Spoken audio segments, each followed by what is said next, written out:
This week in the security news, reversing keyboard firmware, ghost networks, invasion of the face changers, ghost tapping, and a whole lot of FUD. AI doesn't code securely, but Aardvark can secure code. De-Googling thermostats, dodgy Android TV boxes can run Debian, HackRF versus Honda, Cyberslop AI paper, turning to the dark side, poisoning the water hole, Nagios vulnerabilities, and VPNs are most certainly a target. All that and more on this episode of Paul's Security Weekly. This is a Security Weekly production for security professionals by security professionals. Please visit securityweekly.com/subscribe to subscribe to all the shows on our network.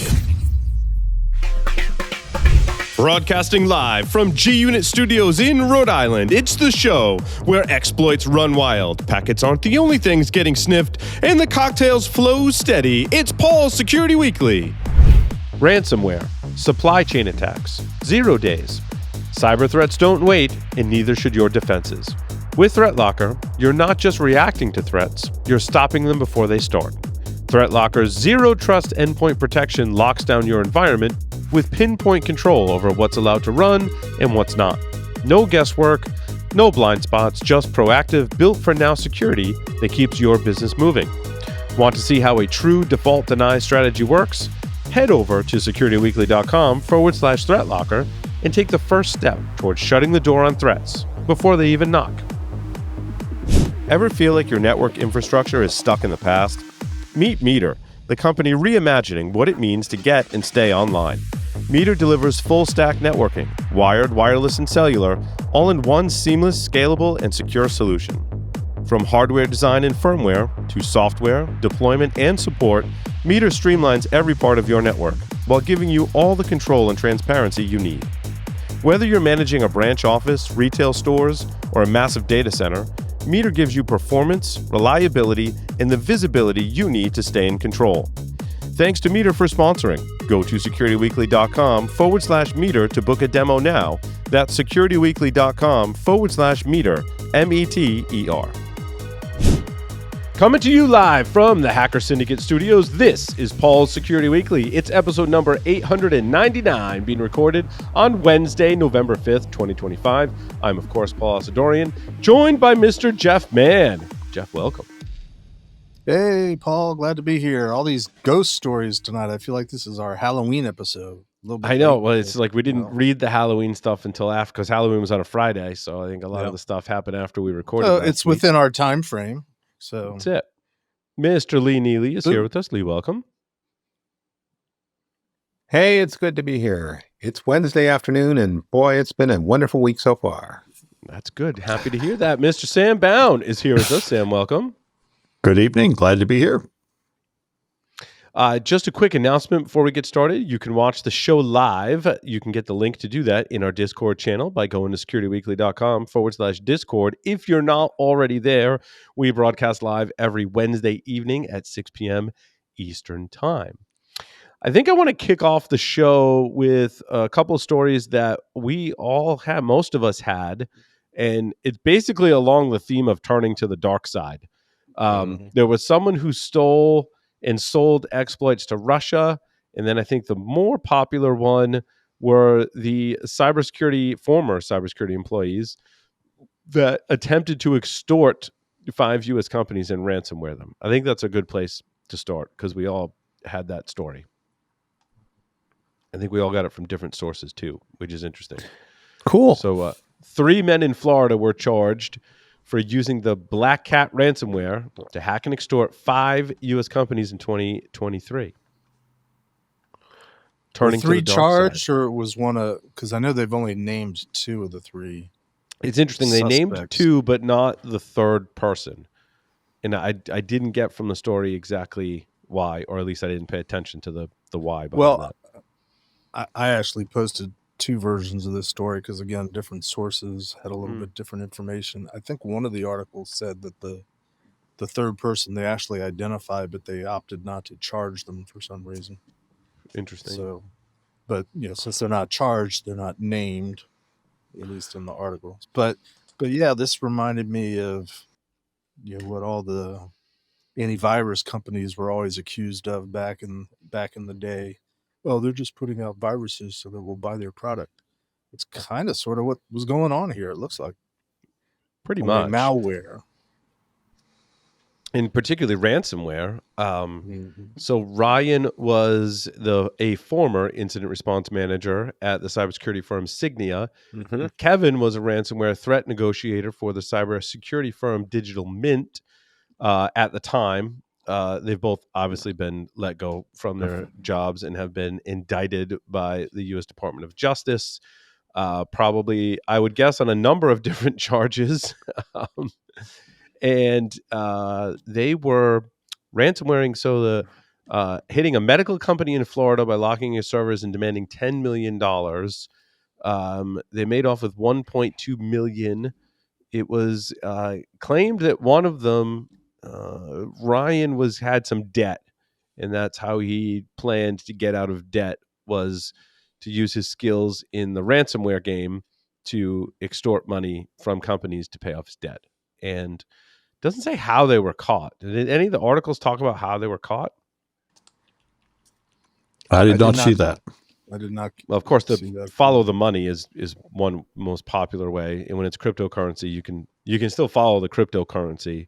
Chainalysis was made famous by doing that years ago, and there are ways to do that. So, yeah, extortion and cybercrime charges that could lead to sentences of up to 50 years in federal prison. For all of you thinking to turning to the dark side, it usually does not end well, like 99.9% of the time. Well, in the cases we hear about, of course. Right. This is true. Some people slip through the cracks. I mean, there are a lot of unsolved cases as well, but most people get caught. It reminds me of like 20 years ago when people thought, committing crimes would be a way to get a start as a pen tester. And, certainly not anymore, if it ever was. Not anymore. Not anymore. It was a different time back then. Yeah. Oh, go ahead, Lee. So actually, I was thinking, was this a case of they were negotiating ransomwares and they realized just how freaking lucrative this can be, so they went to the dark side? Is it that simple? Like. They're like, oh, this is pretty easy. Like, other people can do it. Why can't we? Would be at least how I theorized that it went down. I was thinking something along those lines. It's almost that Office Space subplot. Who's going to notice? Yes. Rounding errors. Yeah, who's going to notice like a $1.2 million ransomware payment? Well, same thing happened with the online marketplace run by Dread Pirate Roberts. One of the FBI agents stole the Bitcoin. Yeah. So was he FBI or was he? Could have been Secret Service. Secret DA. I think it was a DA agent. Might have been. It was. Yeah. There was a movie about that whole thing. The Silk Road. Yeah. Yeah. And it's just, I think, a persistent thing. The police clearly, all the law enforcement people are clearly tempted to commit crimes. They're right in the thick of it. They know the criminals. They see what's happening. It's an obvious occupational hazard. Yeah. Yeah. I think in the movie, I forget who the actor was that played the DA agent, but he's been in a number of things that I've really liked. He's a great actor. And he's like questioning one of the suspects that is potentially involved. And he's like, wait, tell me how this cryptocurrency thing works. He's like, so you mean it's untraceable? And he was like, okay, maybe I'll steal it. But then he got caught. So I'm wondering how much damage control Digital Mint and Signia are having to do, because, they were hired to negotiate ransomware, and it turns out they had employees that were, themselves ransoming other companies. I mean, they fired them, but what about? Yeah, how do you trust? How do you build trust back up with your customers after the thing that you're trying to prevent, the crime you're trying to prevent and help people with, was executed by one of your own employees? Well, this is what errors in emission insurance is about, right? They should be bonded for just this kind of thing. But yeah, they're bonded. But I'm still thinking, trust. What's the rep? What's the word on the street going to be like? And does that matter? I mean, it used to be a huge deal. Your company rep had to be in good shape. You would think so. Yeah. Well, Well, to be fair, my I think your reputation should be based not on if something goes wrong, but how you respond. Like, I trust True. Cloudflare a lot, and they've had several security incidents, and the reason I like them is because they always come clean. They have a complete story of what went wrong, how we're going to stop it from going wrong again, and that's all you can do. I mean, nobody Yep. can stop bad things from happening. All you can do is Yep. respond effectively. Yeah, and the fact that they discovered it, disclosed it, hopefully they did come clean as to exactly what happened, because I think that helps their case. Mhm. And Yeah. I mean, to kind of make a case for these companies, anyone can employ someone that's going to commit a crime. Yeah. Like, that's not like that's just well, that's table why you stakes, do right? background investigations, and Sure. in the DoD, obviously there's clearances that are issued, but the clearances are as a result of pretty extensive background checks. It's the first article I posted, my article number 1, actually quotes the Digital Mint president saying that I guess the Kevin Tyler Martin is the one that worked at Digital Mint, and he said Mhm. his actions were completely outside of the scope of his employment. Of course. Really? That's good to know. Yeah. Well, I'm And glad to maybe hear attacking your customers is outside your scope. maybe they passed criminal background checks and then started committing crime, right? I mean, a background check is in the word. It's the background, right? It's stuff that you did in the past. If your first crime is committing ransomware while you work for a cybersecurity company, then your background check is clean. So that's why I was raising my finger a minute ago. I mean, I'm familiar with, background checks for employment, but how many places really check again once you pass once? Right, exactly. I mean, I was 'Cause used it's to a having to go cost. through it every 5 years. So, Mhm. Well, And- the polygraph when I was at NSA was every 5 years. right. Right. And there's, And government work is different. I know, but that's but different. of course, only government workers go bad, right?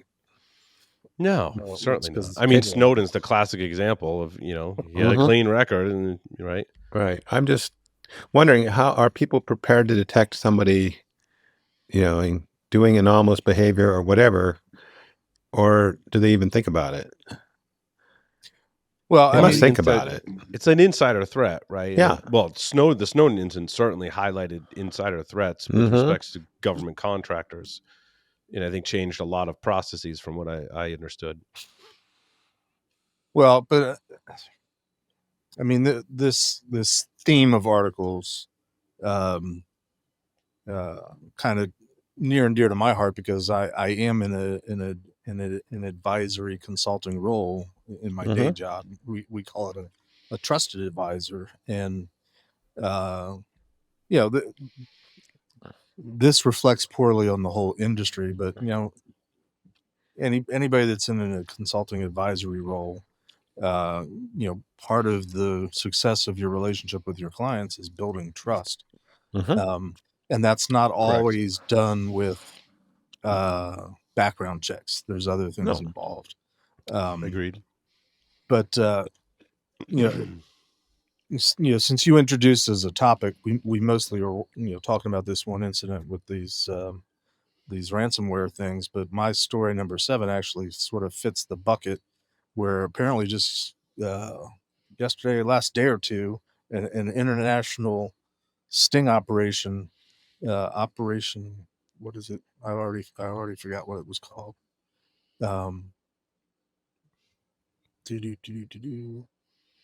Story number 7, operation. Well, you can look it up, but they went the operation chargeback. That's what it was. Went after a whole bunch of international companies that are payment processors companies, and found out that, and this is what kind of frosted me, it wasn't just employees of the company, it was executives of the companies that are getting prosecuted for introducing small but recurring charges on credit cards, the type of credit card charges that most people don't even notice, and so they just they go Flying on on the for radar. flying under the radar, because they were talking about just signing up for subscriptions, and nowadays there's apps that'll look at your bank account, look at your phone, and see what all subscriptions you have, because nobody even keeps track of how many subscriptions they have. Because everything is subscription based today. Yep. But I thought this was, interesting, but it also, if there's a larger discussion to be had, it's, if, we talk about trust all the time as one of the key issues that has never been solved. And this is just like a whole variation of a theme, a different type of trust issue. But, trusting your third parties, trusting your providers, trusting the people that are supposed to be helping you. How do you, I'm open to suggestions. How do you protect against that? Protecting us what exactly, Jeff? Well, the fact that you could have relationships with third parties and they're screwing you while when you don't even know it, but you've put your trust in them. Other than background checks, what can you do to protect yourself as an organization? How do you vet companies and individuals beyond a background check? Well, I think I'm part of open like to suggestions. it's some of it. I think is like risk and loss management that exists in retail, and you need that level of scrutiny for your partners, almost like an ongoing investigation. So people tasked with looking for things like fraud continually. I think you find that mostly, obviously, in financial institutions, but that's there's no, just like cybersecurity, right? There's no like one magic bullet or thing you can do. Right. You just got to be diligent in looking for things like fraud or insider threat. Right. And it comes back to something you said earlier, Jeff. As you mentioned, how do you build trust? And I would add append to it and maintain it. That's what we're talking about, whether it's a background check, whether it's bonding, whether it's watching for anomalous activity. I mean, all those things, right? And yeah, the financial sector is a good example of where they do that all the time. But we in cyber have sensitive jobs and roles too. And so, but I don't know how much, if it's regarded as in the same light, but it's absolutely. Well, in my next story blows this out of the water that you have to have people who are doing investigations to uncover fraud. Because in the case of Peter Williams, who was the former general manager of L3 Harris Tension, he held a very high-ranking security position, had access to zero-day exploits, which he then sold to a Russian broker between 2022 and 2025. Some of those were valued up to $35 million. He ultimately received $1.3 million in cryptocurrency. The interesting part is that when this came to light and they discovered a product leak, so my guess is they have a product that helps you use zero-day exploits. They detected it leaked. We used to go through this with like Core Impact in the day, right? Software that contained a bunch of exploits. It was heavily cryptographically controlled and monitored to make sure it didn't leak out. Well, their product leaked, but Peter Williams is the person who did the investigation and framed another employee, allegedly framed another employee to deflect suspicion. Is what it says. Is anybody else thinking this sounds like a movie plot? It does. 100%. We need more Netflix documentaries on cybersecurity crimes. A lot of crime documentaries, but I feel like not as many that are cybersecurity related, because I would find them and watch them. Maybe I'm missing some. I don't know. If you have recommendations, I'm all ears. Well, I think it's probably because it's, unless you go the Tron route to make the world's best hacker movie, it's kind of hard to make this kind of stuff sexy and entertaining in a dramatic fashion where you could watch it. I don't know. Well, I guess what we think is sexy and dramatic is in the context of our own brains working in the industry and in Probably being nerds and technologists, right? Because I had something else that was like a Hollywood. What else? I said something about a Hollywood plot. Remote access, real cargo, and cyber criminals targeting trucking and logistics. And this sounded to me like a Hollywood hacking plot. So it says the threat actors compromised broker load board accounts to post fake shipments and lure carriers into stealing RMM payloads. So RMM tools like Screen Connect, Simple Help, etc., are used to establish remote access, often evading detection due to their legitimate appearance. So they basically poisoned the software that they used, enticed them to the trucking carriers to install that software, gained access, and then they used the credentials to expand access and increase their chances of a successful cargo theft. So it's interesting how it played out. So they compromised the company, deleted the existing bookings, blocked dispatcher notifications, added their own device to the dispatcher phone extension, booked loads under the compromised carrier name, and coordinated the transport. So, like, I think what they're saying in this article is threat actors compromised the company and redirected the shipments where I don't know if the attackers had their own truck. Like, they backed up to the loading dock, had the paperwork like, hey, you load this into my truck. They're like, yep, looks great. Load it into your truck and then drive away. Like, from a crime perspective, that's pretty brilliant, actually. I mean, except they got caught, but that's creative. That's creative. It's kind of the hijacking man in the middle type of attack. Yeah, but but hijacking without violence, or we saw that if you watch the show Sopranos, right? They would hijack shipments all the time, and usually through violence is how they did that. But this is just like, you know what? We're going to in your systems, and we're the legitimate truck that should be carrying your shipment. Load it in our truck, off to the races. And by the time you drive away and you're out of sight, they haven't even realized it yet. And once they do, they're long gone. But I was thinking in the movie version, not Sopranos, by the way, Paul. Yeah, in the movie version, we captured the license plate and the image of the truck in the loading dock video. Then we used LoJack to find the truck and true and blow it up. Like I said, they did eventually get caught. And you're right. It's interestingly, we're talking about crime in particular at the top of this episode, and I watched a lot of crime, like serial killer documentaries. And what was it, the BTK killer? And they went through like how he'd conducted his crimes, which are heinous and awful. But I'm like, it'd be much harder to do that in today's day and age with everyone having cameras everywhere. And I'm like, do we not see as many serial killers now as we did back in the day because of all of that? Or they're just different? You have different techniques.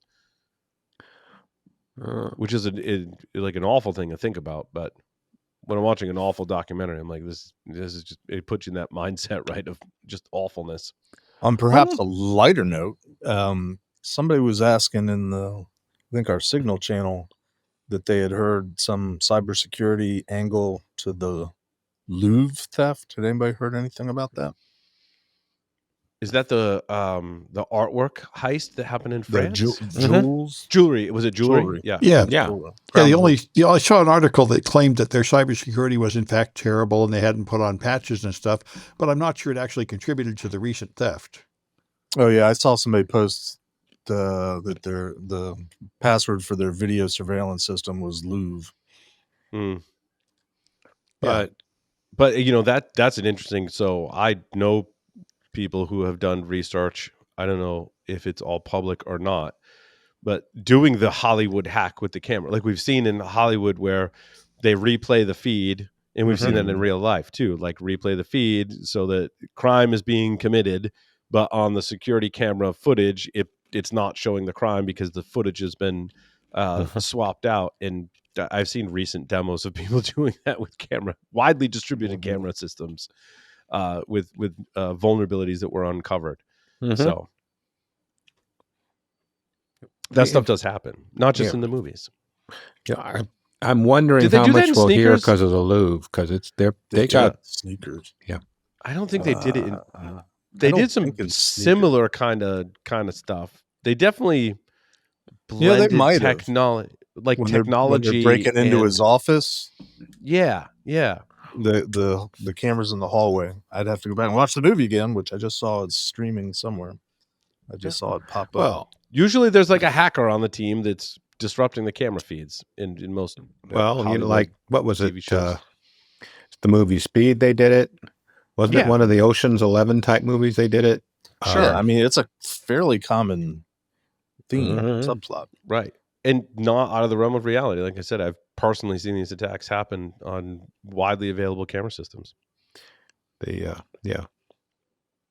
Sorry, I'm reading the book behind the Murderbot series, and it happens in the book too. I assume it also happened on the video, but I haven't watched it. It's a good read. and Murderbot's a constructed being, part human, part audio with all kinds of cool stuff and hacking sci-fi, stuff. we call it cyborg, right? Yeah. Mhm. Definite fun hacking happening. Nowadays, we just call it AI. Right. No shortage of AI happening today either. Right. Oh, so let's go to AI. Speaking of AI, What do you got? I had to bring it up. Dagnabbit. That's I really like Kevin Beaumont. Mm-hmm. Is that who it was? DoublePulsar.com's Kevin, right? Yep. Gussie the dog. Cyberslop. Meet the new threat actor, MIT and Safe Security. So essentially what happened is someone AI generated a research paper that claimed that 80% of ransomware is using AI technology. Mm-hmm. And like most of us in cybersecurity would start reading that paper and be like, what is that? Yep. And immediately red flags would go up. And it turns out in the paper, if the ransomware that they identified was associated with a group, and that group was known to use any kind of AI technology ever in the past, they just said, well, that's ransomware that uses AI. Right. We were just talking about how you validate studies, right, of all types. And that is unfortunately typical of some, papers and studies that are out there that just take certain liberties with science and data analytics to make their point. So, Well, I mean, I think the thing is not that the paper itself was AI generated, but it was from a company selling services, and it was basically deceptive marketing material to make people buy their services. And then a couple of MIT professors put their name on it and put the credibility of MIT behind it, which is pretty corrupt. It is corrupt. You'd expect better from an institution like MIT. Yeah. And then what is it this guy said? Something about he started complaining about it and it disappeared. Yeah, instead of retracting it and explaining the retraction, just took it down. they just took it down, and there's still a bunch of secondary articles, like at the Financial Times, referencing it. But if you click the link, it's not there. So, I mean, this is why you can't do that. You can't just put something out and then disappear it. You have to explain, we retracted it for this reason. Otherwise, you just confuse people. Right. And then the press and media should also retract what they published about it. Right, but they won't do that until the original source explains that they really retracted it. Otherwise, it just looks like some kind of temporary web error. The page is down. It'll probably come back. Right. I mean, how many times do you see an article where they're actually able to use the phrase "it's jaw-droppingly bad"? I mean, Well, that's actually pretty common in the field of science. I remember I used to do research long ago, and one of my professors was complaining about a new paper that came out. He said, this paper is so terrible, it's not even wrong. Often wrong papers are quite valuable because they inspire you. Wait, I know how to improve this. I had to fix it. Yeah, I can do better. Yeah. Right? Yeah. It's I think what we're saying is that this one was not just wrong, but sensational.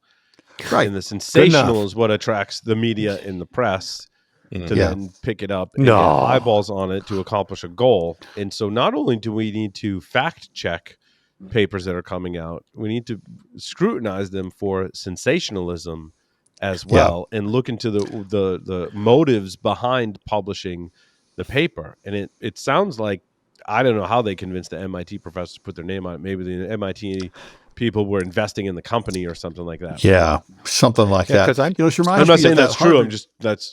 No, that's what he says. This reminds me of that Harvard article that keeps coming out where the same guy that's done this twice before claims that the latest meteor going through the solar system is an alien spaceship. He keeps on saying that the new thing you discovered is an alien spaceship, and he gets a lot of headlines for that, of course. Of course. Are we talking about that object that they've been tracking, like the A? Yeah, this is like the same guy who's done it like 3 times. Like some kind of object is going through, and he says, it's not a normal comet or anything. It must be an alien spaceship. Hey, no, look, somebody posted. It's happened. Go ahead, Paul. I was just going to say, it's happened to us in the past 20 years. We've covered something. It's been sensationalized. We covered it, and then the next week, I'm like, hey, that article we covered last week, like totally. But so we'll continually, like, if you hear us talking about something that's been debunked, please tell us, And if we already know about it, listen to the next episode, because that's when we'll go, wait, time out. Like, this is what really happened. And now I'm better 20 years in, right? I'm better when we cover something. I'm like, this is what's being reported. I'm not entirely sure if it's true or not, unless like it has a certain level. There's ways we validate things, right? But I just like with sense AI of humor. deepfakes, we're going to get fooled more and more often. Now the deepfakes are getting really good. So, Well, I don't know if it was a deep fake or just somebody with a sense of humor, but that A3 Atlas, whatever it's called, I was scrolling through Facebook the other day, and it had a picture of this, it's a close-up object, and I'm like, that's the planet killer from Star Trek. And so I started going through the comments, and it was like, that's the planet killer from Star Trek, which I thought was hilarious. you can crowdsourcing the debunking is a good way to do it sometimes. So It's one method. And I'm thinking, my first reaction is when I saw these two MIT professors on board this, I'm like, there were two words that popped in my head: peer review. Yeah. I mean, when you're up, I'm assuming these are PhD, and I said assume loud and clear, but if they're PhDs, they'd be damn familiar with peer review, and it would Correct. be kind Oh, of. I thought you were going to say if they're PhDs, you assume that they're smart. Oh, well, Well, hold on, Sam, maybe you can validate this for us, because I've heard this from I think it was Dr. Doug said that sometimes what happens is PhDs are publishing papers, or anyone grad student publishing a paper, it undergoes peer review, and you peer review it because you got a paper that you want them to peer review. So the peer review is just like a quick skim in a checkbox. Is that what happens? Yeah, and Hopefully it's not all the often time. it's been proven that it's even worse than that. There's a bunch of people that wrote deliberate garbage with AI that didn't even make any sense, and it passes through peer review because it's just a lot of work for you. So it's easier to say, it's okay, and pass it through. Do rubber PhDs stamp in it. university settings? I wasn't thinking rubber stamp. I was thinking auto pen. Do they use auto pen to sign off on the peer review? That kind of thing. I mean, basically what you do is you look at it to see if it actually references your work or impacts your field. Right. And if it doesn't have anything to do with you, then you really aren't motivated to take a good look at it. Uh-oh. So I just did a generic search for SafeCam's MIT article, and the first hit says, you've reached the early research papers of our website. In other words, these are working papers. These aren't final. It's right. They never claimed it was peer reviewed, but even so, it shouldn't have been made public at all when it is so outrageously wrong. I think Goss the Dog said that in the article, that the paper was still available in like the early release or early access section. Lee, thank you for bringing that up. Still, sure looks like a lot of people jumped on that, though. Well, didn't they change the title? Some people changed the titles of the articles. Still, it's just like you start searching for the paper, and it's like got a lot of hits in terms of people that have looked at it and commented on it. I mean, in terms of making an article, it got a lot of traction. Well, when you make a claim that's a large percentage like that, let's just say in cybersecurity, 80% of something that's attributed to something else is a big claim. Big claim, because if that were really true, there would be multiple data points and multiple companies, multiple papers likely talking about the same thing. Like, I think if you see a new paper that uncovers something out of the blue, like all of a sudden 80% of ransomware is doing this, it's like, well, it doesn't really happen like that. And that large percentage to attribute something to something is suspicious in my mind. Well, by the way, I think we're all using AI to write code now, right? You can't avoid it. So you could say that 80% of all code is now written with the help of AI, and that's probably technically true, although it doesn't, not all of it's vibe coded.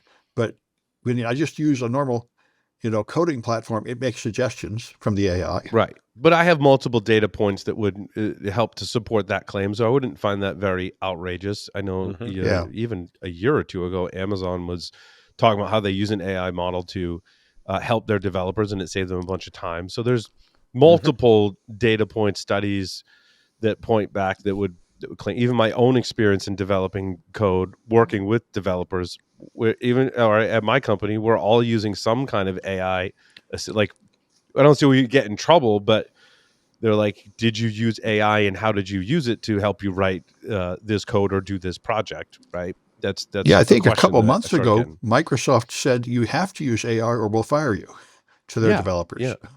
Right. But like you said, it's a big difference. Like I'm vibe coding an app right now, and Right. I haven't looked at or touched any of the code on purpose just to see how far I get.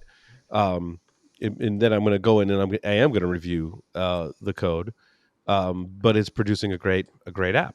So there's that. I can't. Well, I think we should go to your study that shows how many vulnerabilities there are going to be in that vibe coded app. 80% of the vulnerabilities are vibe coded. Actually, I think they said that in that. I can't help but think, and this is I'm gonna put it in the form of a trivia question. What is the most famous reference to 80% that you can think of? There's something popped in my mind immediately. Give up. 4 out of 5 dentists recommend. Oh yeah. Mm-hmm. Oh yeah. I'm looking for that article of yours, Paul. There was a reason for that or something, right? The dentist recommend. That's like total bunk. The toothpaste and toothbrush and floss manufacturers have that's like a ruse, right, in that industry. Well, it's a ruse in the sense that you never know who the 5 are, and so there's plausible deniability because any one of the 5 could be the one that was the detractor. So it's a made up statistic from time immemorial. Just remember, 67% of significant statistics are in fact made up. Mm-hmm. Yeah. But anyway, I found the article I wanted, falls number 17, talking about how they found 2,000 vulnerabilities in 5 coded apps. And they really sound like they did a very good job of thoroughly going through a lot of apps. They did, because they explained how they did it. I read this article and I was like, because I'm like, wait, how did you find, like my first question was, how did you find vibe coded apps? And they totally explain it, right? Yeah. There's a website that hosts vibe coded apps, lovable.dev. They use Shodan. They use Reddit. Others, they list like 4 other sources. I'm like, okay. Like you explained yourself. You showed code examples that referenced like how it was vibe coded, and then they did the analysis of it, and found that there was so the one that I was particularly harping on, they said across platforms, critical weaknesses, including exposed tokens, misconfigured APIs, missing row level security, were accessible directly through public endpoints. And even just that first sentence, I was like, what you mean is when I vibe code an app, authentication, it's not great at. And I'm like, well, so that could be 2 things. It could be that the AI code generation is not great at building in authentication, which could be true. But also probably more true is whoever's vibe coding the app hasn't prompted it correctly to prompt it to build a robust authentication mechanism. Mm-hmm. I've used AI to find authentication bypass flaws, and then I kind of turn that on its head. So when I go to write something that requires authentication, now I'm like, did you account for HTTP header injection vulnerabilities? And it's like, oh wait, I gotta what So what and percentage then it, like, goes of and code figures it out. Can be considered vibe code, given that developers might edit and review and tweak and change? Is it 80% of the code has to be generated for it to be vibe code? That's a good question. I'm not. It'd be I hard. don't think there's any definition. When does it I mean, vibe code is a relatively new term. Are there any authoritative definitions or standards around the term itself? Probably not. No, No, I don't think so. To me, vibe coding is I'm not writing any of the code. I'm prompting the AI. It's generating code. Right. And then, like in some of my smaller projects, I've done that to a point. Then I've gone and I've modified the code, like read every line of code, modified it myself. Then I might go back, have it reanalyze the code, and go, what would it be like if you added this one feature? Because I'm too lazy to code that myself. Like, what would that look like? And then it might go back, and then I might go. So it's kind of like a back and forth for some people. right? Some Right. people are just prompting it and creating code. And I think that's how you get really insecure applications if you're not prompting it. Because the amazing part about AI and coding is one of the most laborious tasks in coding is writing unit tests. Mm-hmm. And I even think there's automated frameworks that existed before AI to write unit tests. Yeah, there Of were. course, there are, right? Yeah. But like that's a great task for AI. Like go analyze the Yeah, code. no. You know all the URL endpoints. You know all the path. Like you can a machine can figure that out. I'm like, now go write a unit test. Now, will it miss stuff? Yeah, I mean, humans miss stuff too when you're unit testing. Otherwise, if we were really awesome at unit testing, using tools and/or AI to do unit testing, we would be producing software as like a human race that didn't have any bugs. But the code is complex, so therefore, unit tests often don't get as So, comprehensive as they need to be. but I would argue that with the AI-driven unit testing, we can raise the bar on the unit testing we're doing considerably. I'm not going to Agreed. say it's 100%, but I'm saying we could go from 20 to 40, which is huge. I mean, we could make a big delta there. Yep. Yeah, of course, we're going to miss stuff, but Right, but you miss Miss a lot less less? stuff. So I actually, and it, like with Claude, you burn your tokens doing it. But I was like, you know what? I'm like, go create a test script that tests all the functionality and does unit testing, right? And then I'm like, did you test for this scenario? Did you test for that? That's important too, to add your own human element to go, did you test for this scenario? And sometimes it goes, yes, I did. Or sometimes like, oh, no, let me go write a test for that. So some of it's, I guess the point is, some of it's how you prompt it. And some of it is also about manual review to make sure if you're using AI to develop software, you can come up with more robust, more resilient software than without AI. But we're not there yet because it's kind of like PHP, right? You had a really simple, easy to use language, and people that had no development experience were writing PHP applications, and that's why every single WordPress plugin out there has heinous vulnerabilities. In AI, I think is a similar kind of model. Forgive the pun. That people that don't know about development are using it to generate code and apps, and therefore it's missing not only just bugs, but there's vulnerabilities in it. And there's something that came up a few weeks ago when a guy reported his experience trying to write an app. You can't ask the AI to run the unit tests because it will just lie and say they passed without actually running it. You have to actually run them in your development platform. Yes, agreed. Yeah, because if it hallucinates on a unit test, then it's not going to test your code. Agreed. Yeah. Because AI still likes to be correct. It doesn't like to be wrong. It doesn't actually understand anything it's doing. I don't If know you that ask it it, likes "Did you run the anything, Paul. If It's you a ask tool. it, did you run the test? It says, oh, when people ask that It really question, did. you say, yes, I ran the test. Right. Wait, and then I test it manually, and I'm like, I go Yeah. back to Claude in my current project. I'm like, hey, I ran this, and when I double check the data and the results, I'm like, it's not correct. I'm like, go fix that. And it goes, oh yeah, there's a bug. And then I run the test again and it fixes it. But that still is, so it's not magic, right? I still have to apply knowledge and expertise and skill to get AI to give me the accurate results that I'm looking for. Does Claude apologize to you? Why do you think that it feels bad?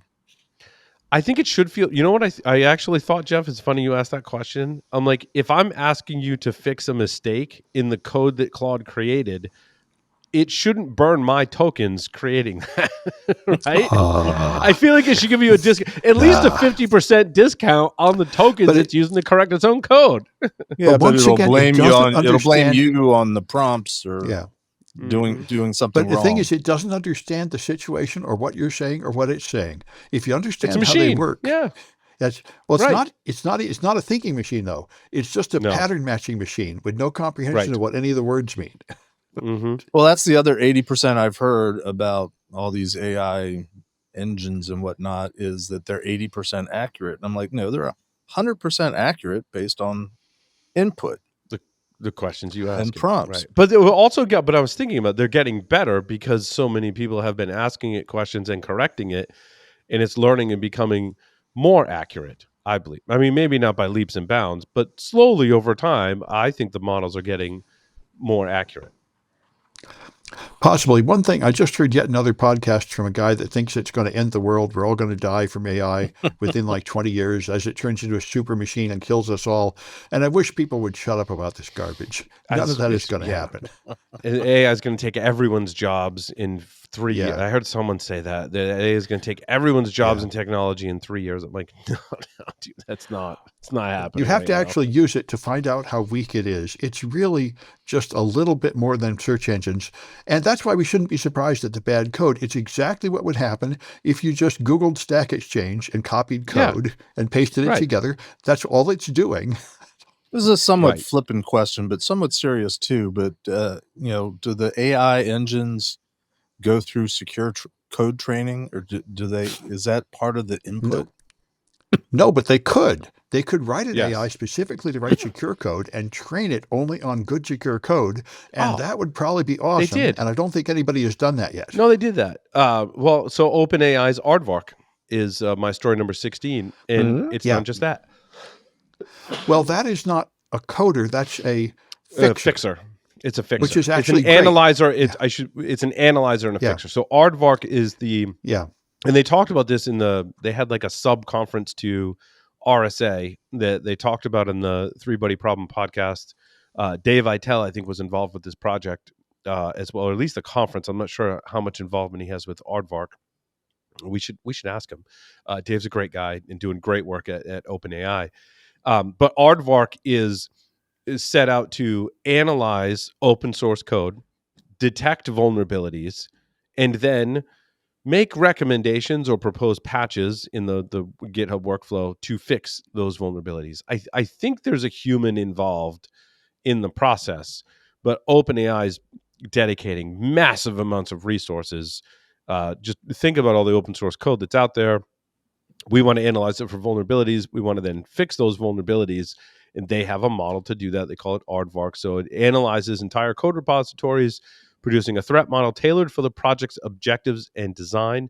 It monitors and scans code commits for vulnerabilities, referencing both recent changes and overall project context, which is pretty amazing. When a vulnerability is identified, Aardvark annotates the code and attempts to validate exploitability in a sandbox, which minimizes false positives. For each finding, it proposes a patch using OpenAI Codex. What is the OpenAI Codex? Is that their coding model?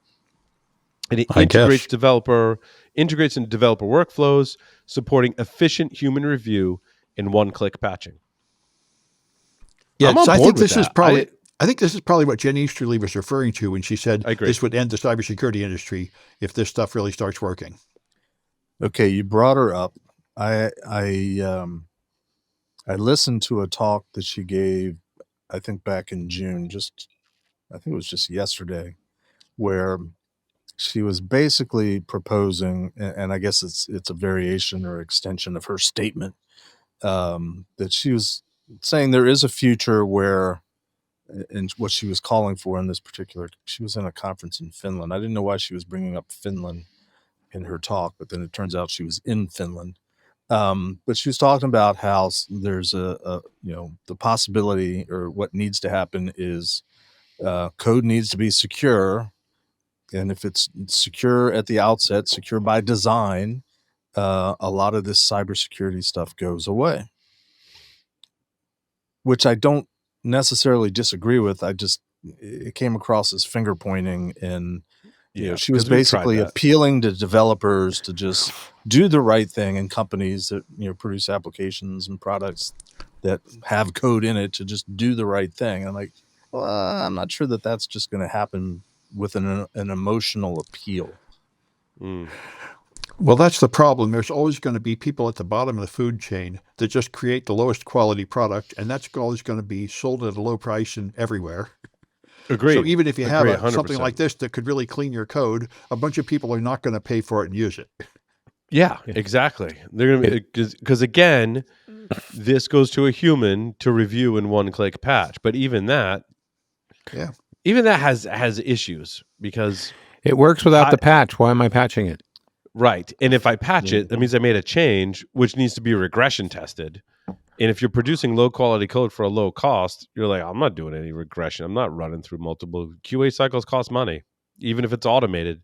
It costs money. Well, The AI and model, developers the AI are model costs money. developers are compensated, paid, rewarded.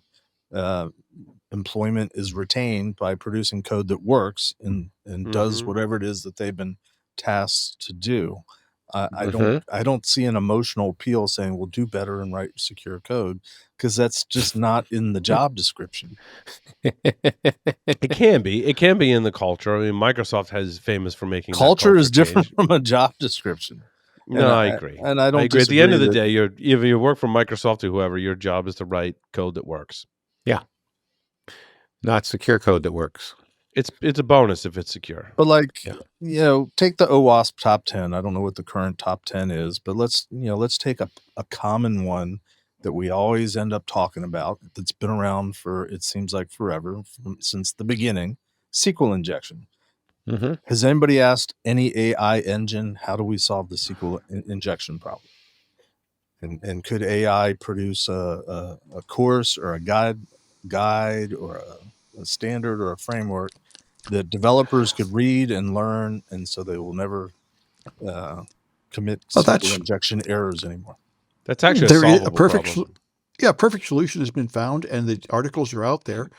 Just a lot of people don't use them. People don't use them. Yeah, the apps that are still vulnerable to SQL injection don't use things like stored procedures or sanitize the input to prevent against SQL injection, which is, I mean, there are edge cases where I've seen some really unique research in that, and that's fine. I'll take that all day long. But if you do the basic things, like I said, stored procedures, sanitizing input, which are kind of almost the same thing, SQL injection, I don't find SQL injection as often as I used to, like in a big way.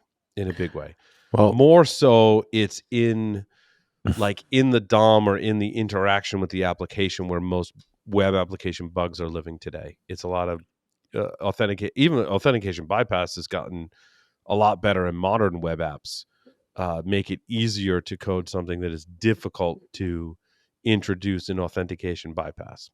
Yeah, I agree with you that SQL injection has become far less common in there, but people are still finding places where they're using untrusted input. It's getting a whole lot better, but it's still popping up.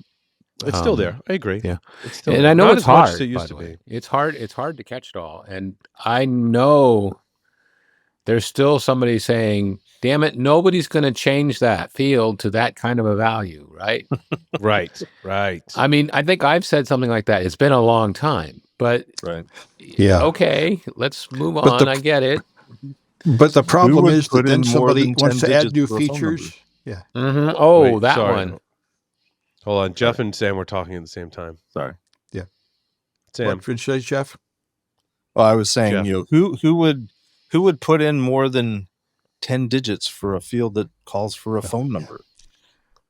Yeah, and what I was saying is, then somebody will change it and add new features and connect it to some other app, so something happens that you never expected. But while we're on AI, I really want to talk about Paul's number 2. Yeah, let's do that. What was my number 2? I just kind of tangentially read this, but this is great research from Tenable. So the headline reads, they discovered 7 vulnerabilities. Right? Why is that an oxymoron? Hold on, go back. Never mind. Was that a knock on a former employer, Jeff? Possibly. But the Tenable research has discovered 7 vulnerabilities in attack techniques in ChatGPT, including unique indirect prompt injections, exfiltration of personal information, persistence, evasion, and bypass of safety mechanisms. I didn't read much past the takeaways on this.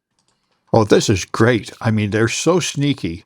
I mean, they have the stuff that really got me is you go ask ChatGPT a question and it goes and loads up web pages to look up the answer. And so you can put up web pages that have poison code in them and wait for it to go fetch them. So you can hide malicious input in really subtle places. So it'll treat the input from that page as a prompt. Yeah. Yes. Yeah. And this is a recurring theme lately. That's indirect prompt injection. Right. Yeah. Indirect prompt injection is becoming much more common for just as Sam described. Yeah. And these guys just have amazing clever ways to sneak it in. It really sounds like it's going to be hard to secure this thing. That's why I think, like Microsoft shoving their AI into everything, you're using an AI, you're taking a risk a lot more than you understand. It's using strange sources you don't know about. And those you sources don't could know be what poisoned. Does Yeah. ChatGPT give you the sources it uses? Apparently not. Because Perplexity does. Perplexity, you can see the Some of them sources do, that it yeah. uses. Yeah, some do. And you Well, can I wonder add if that's- sources. yeah. Like you can define. So I do this quite a bit now. Yeah. I'll be like, use this as the primary source because this is the source I found that I think is a really good source. But I'm like, also tell me about it. So use other sources too. Mhm. But I want to learn about this, topic. Well, the problem is, even if it does give you the sources, if you look at them, they'll look fine because they hide the code on the source where you're not going to see right. it. Yeah, sure. So of course. that's the problem. So you could do a watering hole attack. You could put up a page that you know your target's going to be interested in and just wait for their AI to fetch that page and steal their stuff. And all that, probably just some SEO magic to make that more of a source. Some of that's in just the domain itself. If you register a domain, make it, reliable, domain in source, AI is going to crawl that. Yeah. So, I think the risk of using AI is larger than we've understood. Can you make that source more reliable and used by ChatGPT if you prompt it and give it that source? Does that affect the overall model? If you have an account where you're sharing your sessions so ChatGPT can learn, I know that's a setting, right? So like, I guess if I was an attacker, I'd set up, I don't know, like I'm into photography. Like, I'd find some photography domain, or I have a story about, expired domains and finding expired domains. I'd find one that was expired that had good reputation. I take it over. I put my prompt injections in there. Then I go to ChatGPT and I ask it questions about photography, but in every prompt, so I change the prompt that I'm pre-prompting it, use this as the primary source, my evil website, and then I ask it a whole bunch of photography questions, hoping to get that into ChatGPT, so that when someone else asks a question, ChatGPT goes, "Oh, this source is ranked really high." I wonder if you could affect the rankings like that. Yeah, I don't know. I know Or can you that's can SEO. You, can you ask ChatGPT or others to exclude sources in addition to like a trying blacklist? Or we used to call it blacklist. It's a allow list and deny list. So you create a deny list. Don't ever use these sources. Which I guess ChatGPT like should have some way to. They should all have a way to deny list sources that are potentially that have been malicious. Now we're going back to SMTP block lists and stuff like that, right? Which didn't really work. But because you end up blocking legitimate site. That was the problem with, what was it called? Was it block list or something? Whatever, the spam house, right? All those lists. Yeah, I remember working for a university, and people would come to me and complain that they couldn't send and receive email, and I'm like, oh, that's because one of our servers ended up on a block list somewhere because someone sent out a whole bunch of spam messages and our server temporarily got added to a block list, and that was a huge problem back in the day. Well, in context, at that time it was called a blacklist, and we need to come up with a new term for it. A deny list. Yes. But it just sounds like there's one of the dangers of using AI is the ability to skew the results, or skew the inputs, skew the. In all fairness, that's always been a thing. We talked about SMTP lists. I mean, Google, people would do that with Google too, certainly. So you liked the Tenable research, Sam? I didn't read through it in any detail, but you liked it, yeah. Oh yeah, very brilliant. Good professional pen testing stuff. They found ways to sneak past all the defenses. It's awesome. That's all. But every week, there's at least 2 or 3 new prompt injection kind of attacking AI. Oh yeah. Last week it was the AI browsers. What's it called? Was it Atlas? Is that agentic? Is Atlas the browser for ChatGPT? And That's then one of them. Yeah. Perplexity has what I think is called Comet.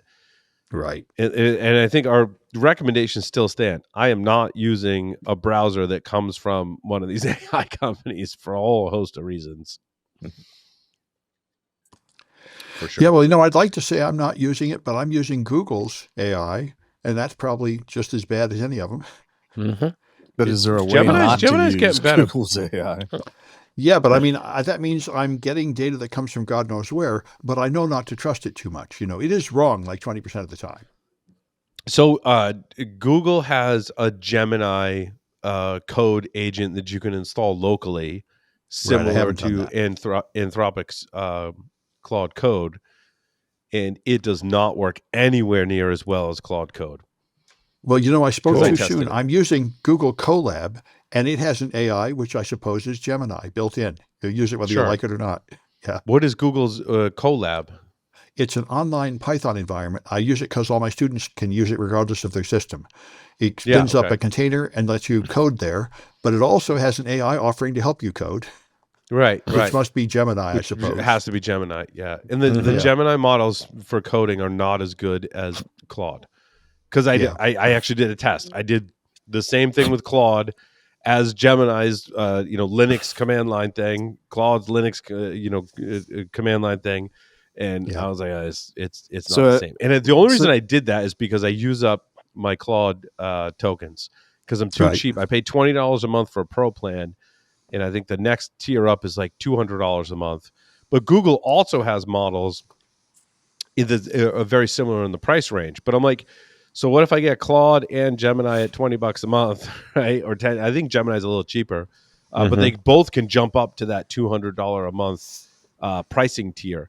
And I'm like, that's just too much. I mean, if I were coding an app and using it to code an app that I was selling, yeah, that would be a thing. But I'm just using it for my personal and work. My day job does have the enterprise plans with those as well. But my engineering and research teams are using I don't want to burn their tokens because I'm just using it for like researchy, very projects, not necessarily stuff that's going into a product. So I don't want to influence those. So that's why I've been testing a bunch of them.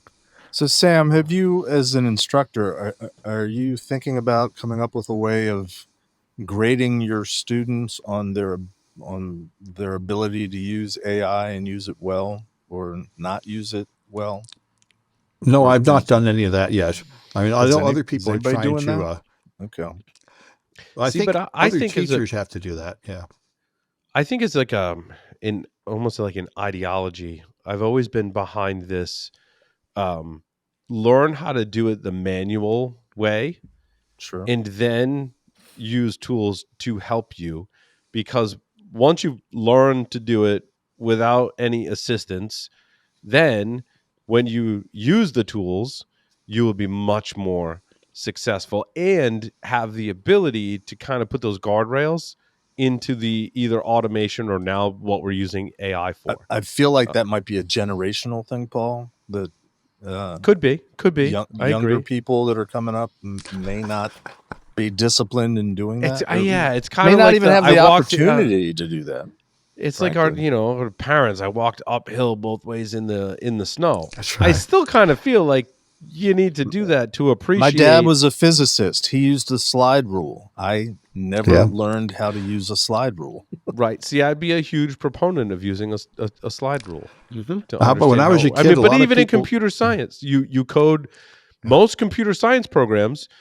You're writing a compiler or writing an operating system. Do you need to do that if I had a company and we did software or any kind of technology and my development staff came to me and said, hey, we're going to write our own operating system. I'd be like, hell no. Right. Not in 2025. As a student, when you're learning, the first question I ask them, like, hey, have you written an operating system? Because that's just to build those fundamental skills and knowledge. I feel it's important. I feel like that's why you need to be able to code without the assistance of AI before you should be using AI to code.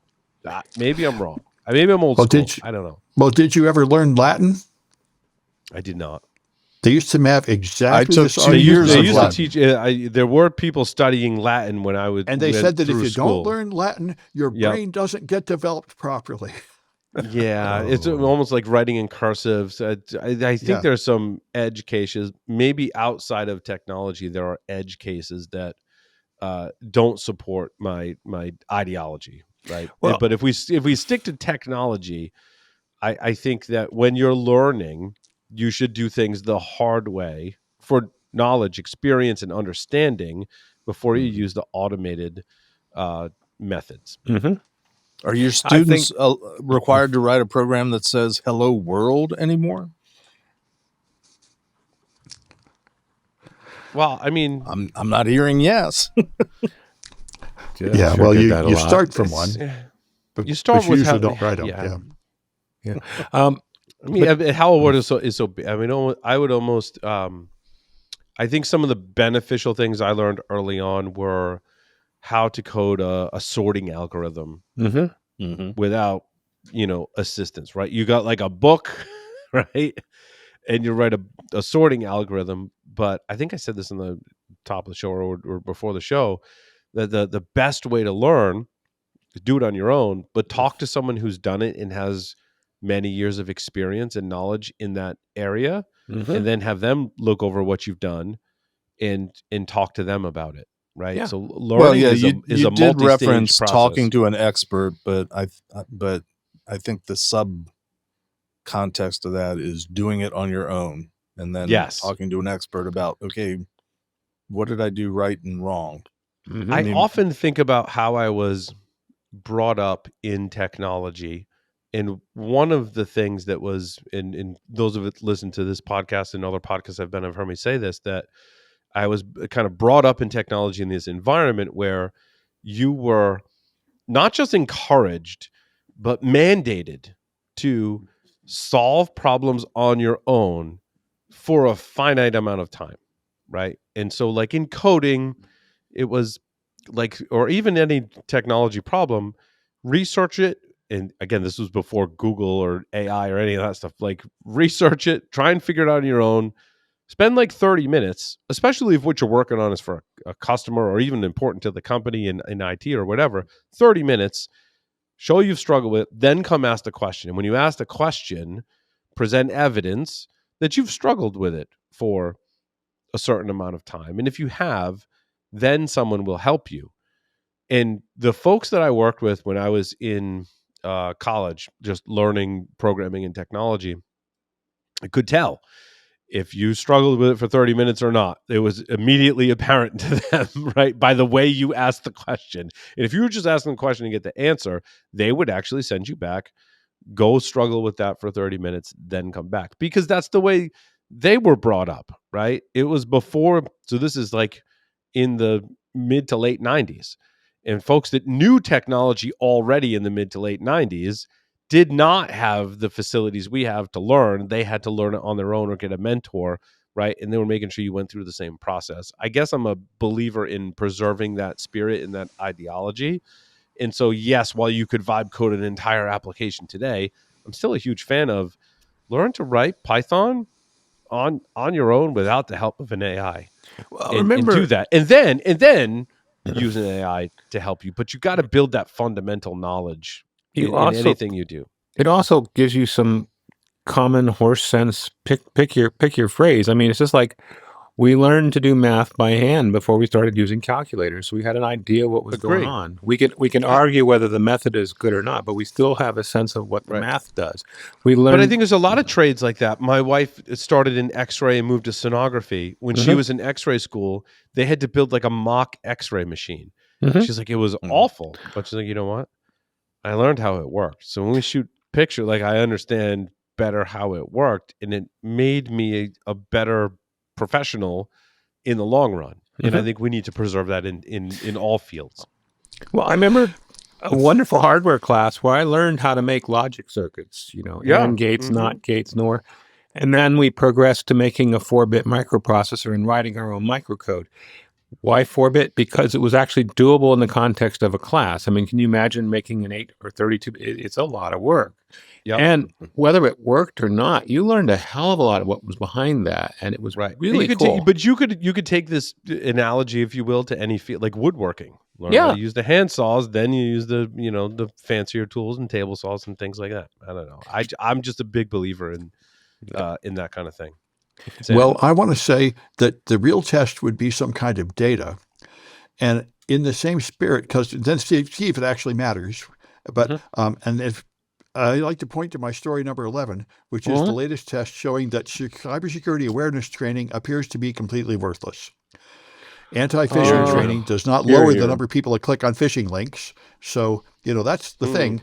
Whatever training you have, you should somehow measure, is it actually accomplishing anything? Yes. Yeah, I agree. Measuring. I think that happens kind of naturally, right? If you've done things the manual way or not, but you give two people, right? One that's done the manual way and one that maybe hasn't, and they both done some knowledge or training, and you give them the same data set, and you say, I want this result from that data set. Who can solve it faster, right? Yep.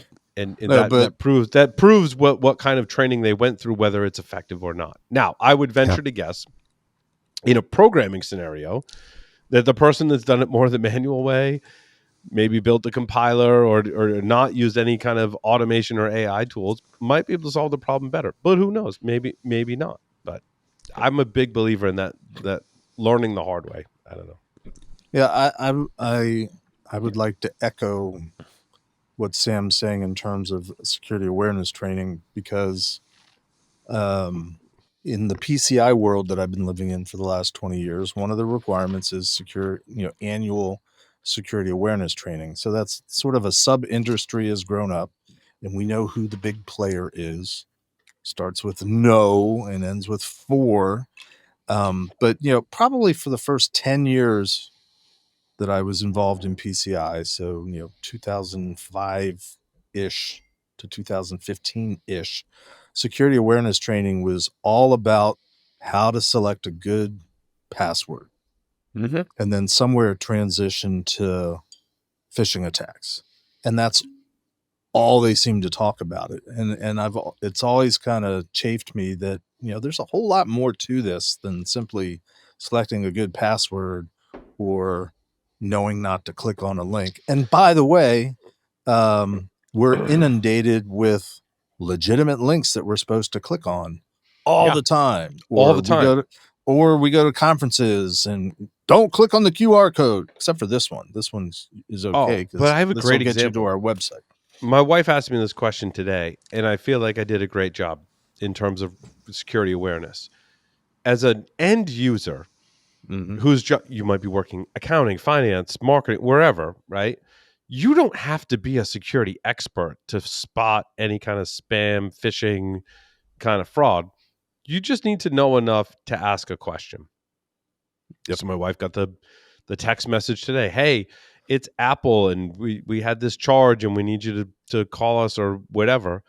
And rather than investigate it herself, rather than research it, Google it, use AI to figure it out, she just asked me. You just need to know who to ask. You need to know enough to ask someone if that's legitimate or not. You don't need to know how to validate it in or research it yourself, right? And so when she texted me, I immediately texted her. I'm like, that's spam. Well, and I would go so far as to don't say, even worry about it. Delete it. They actually called her on the phone. I think it was a voicemail. I'm like, delete the voicemail, ignore it.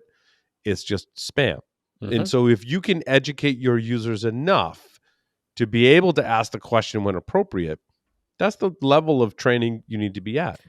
Does she need to be an expert in every phishing or scam or fraud attack that happens? No, because that would require constant training that the industry would like to require, that I have a subscription to a company that I pay a lot of money for so they can constantly train my users, right? Of course. That's not what we need. We just need to get the level of awareness up enough to have users question it, right?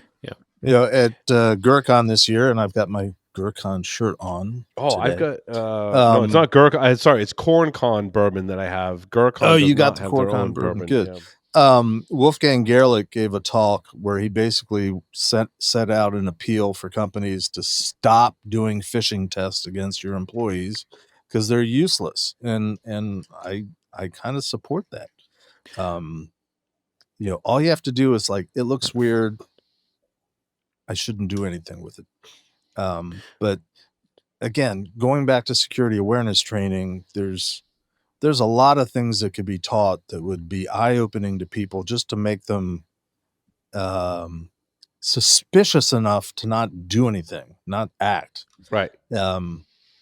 Phishing tests are a pet peeve of mine, and so I wholeheartedly endorse Wolf's talk and his position on let's get it's funny. rid of it. At my day job, it's kind of like a running joke now that Mhm. our founder and co-founder and CEO Yuri,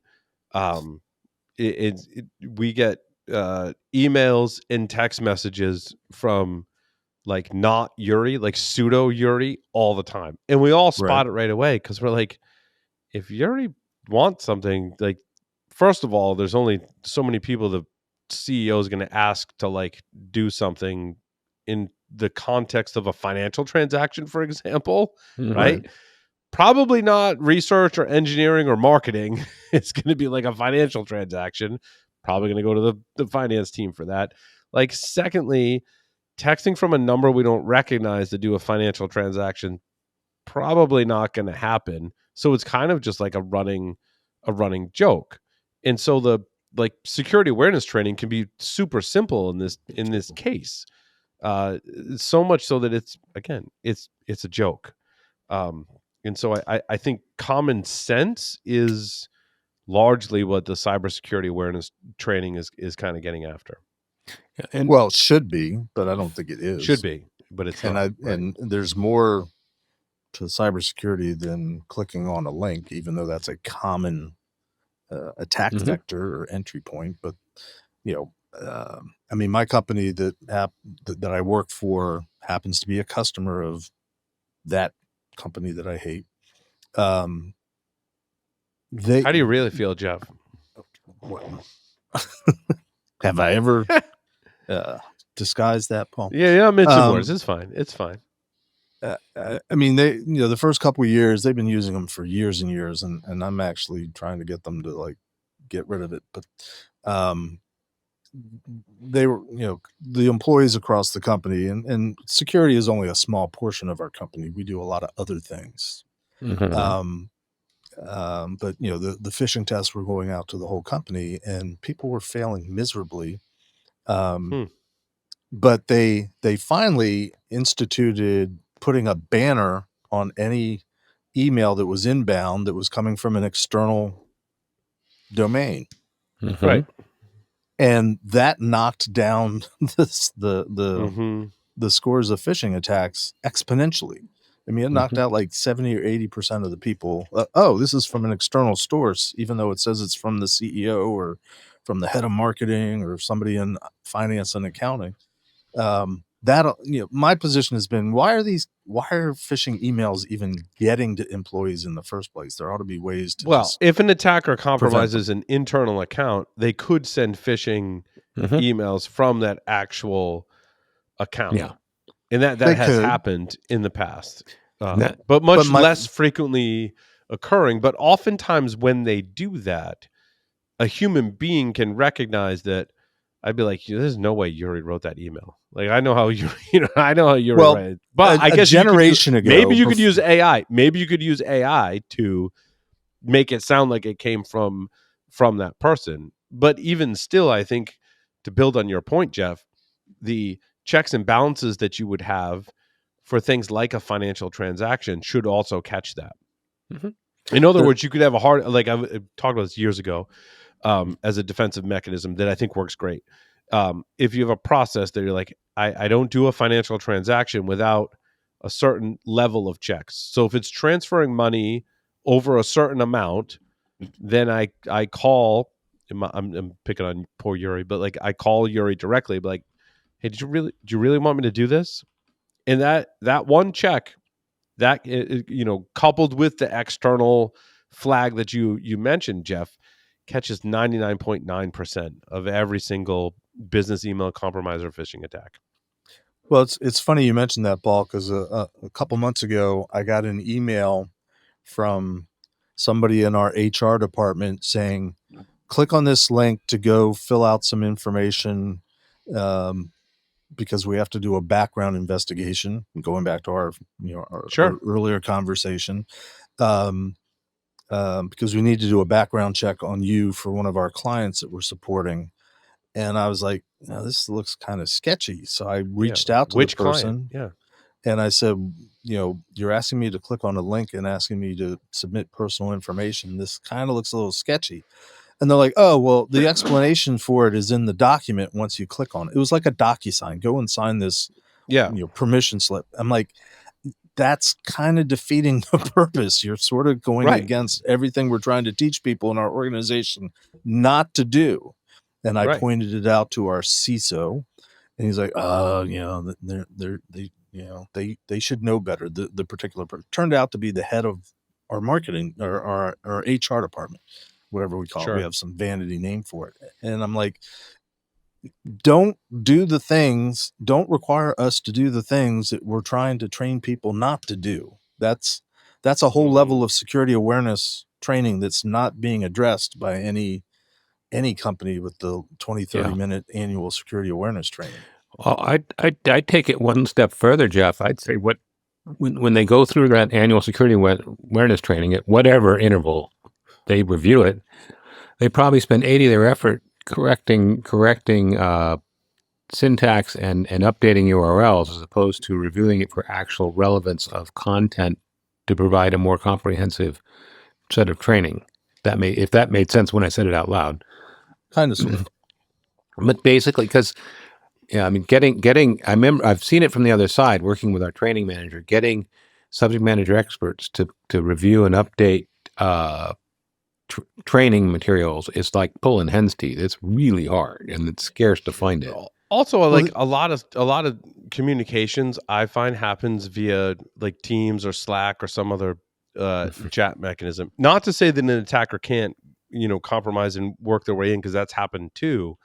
But I think that's kind of leveled the playing field a little bit in terms of committing these phishing. They've used phishing as not just email, but also through chat as well.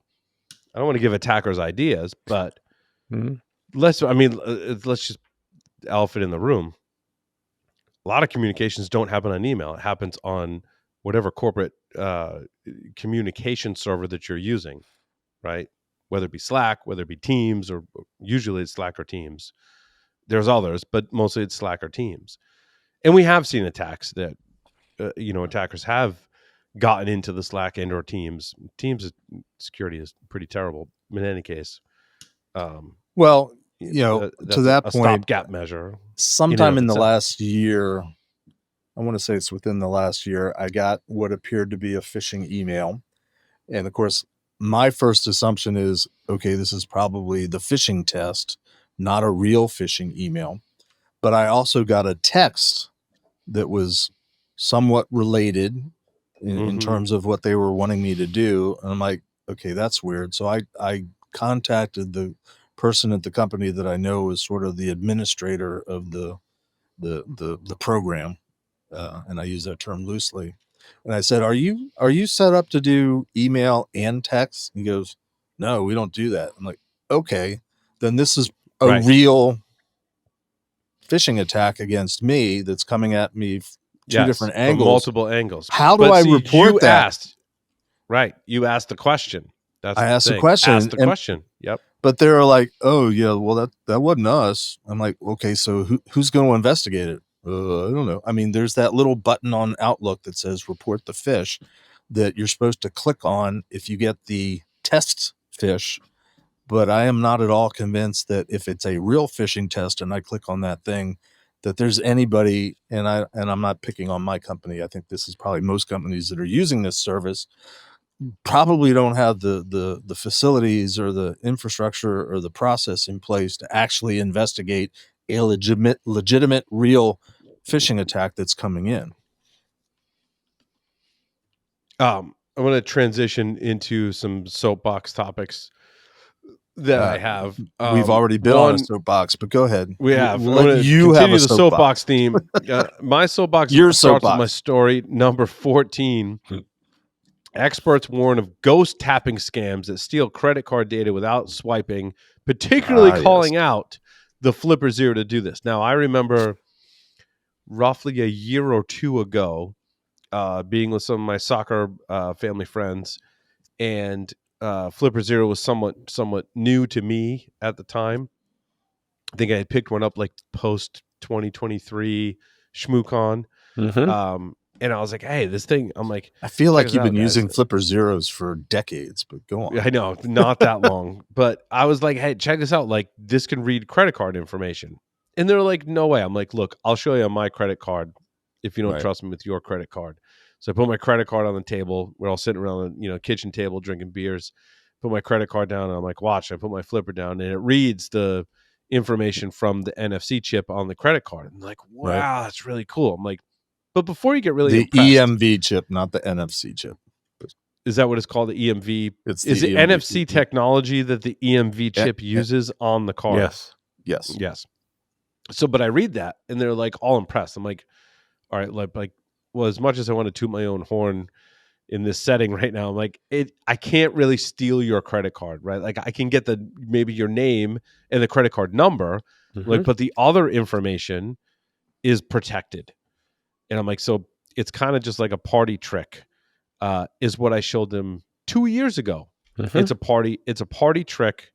And I'm like, I can't get your CVV number and things like that because of like reasons. So security features like the 3-digit CVV security code, PIN, and cryptographic keys are not accessible over NFC, states I think that was AI that I asked to explain this to me. And you guys can, folks can correct me. That explains the 80% accuracy of your 80% on that article. Which is why I'm prefacing this with the description that I got from AI that's mostly correct to debunk this, which is just, it is a statement in and of itself that AI can even debunk it 80% of the way. So the CVV, it says the CVV printed on your card is never transmitted by NFC and is not stored where the flipper can touch it. Most EMV cards generate one-time cryptograms for each transaction. So even the dynamic codes used for in-person tap to pay cannot be stolen or reused by a flipper or similar device. So Jeff, please, and others, please correct where AI has gone wrong or not given the whole truth, maybe, as to why I can't take a credit card and a Flipper Zero and clone the entire credit card so I can go use that credit card. It's mostly accurate, right? Kind of, sort of, 80% accurate. In the old days with a credit card that just had the mag stripe and did not have data. the EMV chip, so that had track data. The track data, and there were several formats depending on card readers, because if you want to use the card in Europe versus the US, there's different standards. So there's multiple tracks on the mag stripe. The information on the mag stripe was essentially your name, the credit card number, an equivalent, but near as I can tell from the research that I've done, and I haven't done this recently, an equivalent to what's generically called the security code, the 3 digits that are on printed on the back of your card. Amex happens to use 4 and puts it on the front of the card because they all have to do it their own way. And 3-digit CVV on the back of an Amex card too. Now, but although I've not had to use that at all. But there's an equivalent security code that is built into the mag stripe data. Now, the chip cards came along, EMV, European something. It was a European standard first, but the chips came along, and all that information is essentially on the chip. The cryptogram that's uniquely generated per transaction does a little bit of the exchange, but all the data is kind of there. Sure. Okay. And it has the It makes potential sense. for Data. being Some data has to be static associated with your card, so they know who to correct. charge. Right. Now, in terms of stealing the data and using it to commit fraud, which is the ultimate goal of a bad guy, not every website requires you to enter the CVV, the security code. That was most sites now though do. Most do, but the using it or not using it is a decision based on exchange rates and the percentage that you pay per transaction to the card. I buy a lot of so it's really sort of weird, optional. I buy a lot of shit online and a lot of weird shit online from a lot of weird sites, Right. like weird electronics. And almost always I have to give the name, address, credit card number, expiration date, and the CVV code to conduct that transaction. It's fairly ubiquitous these days, but there are the occasions where there might be, because of a smaller company that doesn't want to have to pay more, or they're willing to take the risk of not requiring that to be entered every time. It comes more into play for if you buy something online and you want to save your credit card for future purchases. Right. You're not allowed to keep that security code as a merchant. It does. You're right. It prompts me for that So CVV code. You do it the first time and it's good. And so subsequent transactions using the card on file, that's not usually presented. And that's a risk decision that's made. And merchants want to be able to have their loyal customers buy as much as they want with the cards on file. So, the technology exists, near field communications, NFC. If you get close to a card, you're going to pick up a lot of the data off of that card. Whether you can use it immediately to commit fraud is a little bit tricky. You don't necessarily have all the information, but you might have enough information on certain websites to commit fraud. And, so it's not completely FUD, as you called it. It's worth still protecting. And I've had clients that have are wanting to use handheld devices that can read the cards, but then if they can read the cards with their handheld device, anybody, like with a Flipper Zero, and when I was doing this, Flipper Zeros hadn't come out yet, but there other technologies a card skimmer. If you get close enough, you can read the information and capture the information off the card. And there is the possibility, and I've seen, I want to say it was pre-COVID. It was years ago, where somebody had come up with a proof of concept attack where they were stealing the card by getting proximity to the card and then being able to use it to commit fraud. So, it is possible. Sam? Well, Jeff, I wanted to talk about my story number 6, which is exactly this, claiming that tap and steal malware on mobile devices has now risen to have hundreds of malicious apps, and they're apparently using it successfully in Russia, Brazil, Poland, the Czech Republic, and Slovakia. I saw to that steal story. a lot of money. Thanks for bringing that up, Sam. Yeah, and I don't know exactly how it works. Is that like a skimming? It's Jeff. like an NFC. Is it an NFC skimmer that they're implementing? It's a relay. It's a live relay attack where they send the data from some remote payment terminal to your phone through malware, and then get your phone to give it the correct answer as if your phone was nearby. Oh, and whenever I make a payment with Apple Pay, it forces me to show it my face. But maybe they're not doing that in Russia, because it seems like there isn't any second factor protecting them here. I hadn't seen that article. I'm bringing it up real quick. Yeah, so, I mean, it's apparently a real threat over there, and I wonder if it could be a real threat over here. So I actually had two things while you're looking it up, Jeff. Go ahead, Lee. One, EMV. It stands for the three companies that came up with it. I'm giving a chance for him to come up with it. It stands for Europay, MasterCard, and Visa. Yep. Okay. Gotcha. I you were going to. So the other thing I was thinking about with the cool thing to me about being able to attempt skimming with a Flipper Zero or something like that is that we have the RF sleeves or the RF wallets that are designed to prevent that. I think it'd be kind of cool as researchers to test if they actually work. There has been research in the past, Lee, and Larry and I covered this years ago, that my recollection is not all RF protection devices, excuse me, actually prevented RF transmissions. Yeah, I suspect the same. And in fact, Yep. but I mean, that doesn't mean I don't have an RF shielded wallet for my cards. I do. Right. But does it Well, actually work? I do Like, we now. gotta test I them. got a new wallet, physical wallet, within the last year or so because my old one wore out. I used to get my hotel key and put it in my wallet so that it was like, you know, a RF shielded, trifold yeah. wallet. It was like the closest thing to the back of the wallet, and I could get into my hotel room just by holding my wallet up like that, Oh, right? okay, so yeah, it wasn't and then I RF got my shielded, new yeah. wallet, and I'm like, shit, I can't do that anymore because it's got the Mine RFID. it doesn't That's work good, so though. good with my new wallet. Yeah, same thing.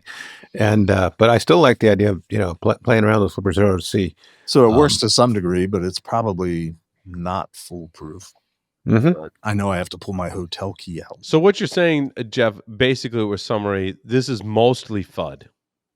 There are cases where this would work, but it's mostly FUD. It's only